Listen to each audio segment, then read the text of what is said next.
शास्त्रों में तो बताया गया है कि गया में श्रद्धा श्राद्ध अर्पण करो, मुक्ति मिल जाती है। ये कैसे हो गया? महाराज, जो गया जी में पिंडदान करता है, संकल्प लेकर गोत्र पढ़ा जाता है, तो आप जिस गोत्र के रहोगे तब मुक्ति मिलेगी। अब गोकर जी ने क्या सोचा कि मेरे पिता आत्मदेव के पुत्र धुंधकारी, तो जो मेरे पिता का गोत्र है वही धुंधकारी का गोत्र होगा। अब उन्होंने अपने पिता का गोत्र पढ़ा। अब यदि आत्मदेव जी का तर्पण करते तो उनका उद्धार भी हो जाता। धुंधकारी का किया। अब धुंधकारी तो महाराज उस गोत्र का था नहीं। क्यों? क्योंकि वो तो आत्मदेव जी के साली का पुत्र था, यानी कि धुंधली देवी की बहन का बेटा था। तो जो धुंधली की बहन थी उनका गोत्र अलग था, और गोकर्ण जी ने अपने पिता का गोत्र पढ़ा।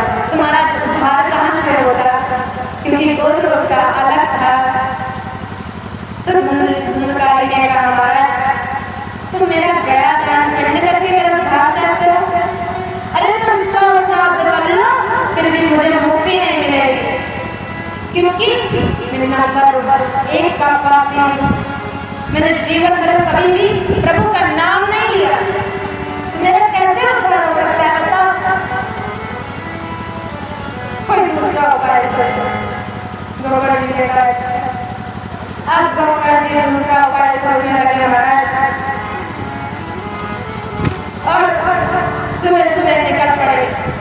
गांव में जितने लोग मिलते सबसे पूछने लगे, मेरे भाई ने इतना पाप किया, मैंने इतना श्राद्ध किया, महाराज 100 श्राद्ध करके फिर भी मुक्ति नहीं किया, बताओ मैं क्या करूं? गांव वालों ने सोचा, महाराज जिसका श्राद्ध से मुक्ति प्राप्त हुआ तब मैं क्या ही बताऊं। अब तो जो सूर्यदेव आज्ञा देंगे वही होगा। अब गोकर्ण जी ने अपने तपोबल से सूर्यदेव की शक्ति रोकी। सूर्यदेव प्रकट हो गए।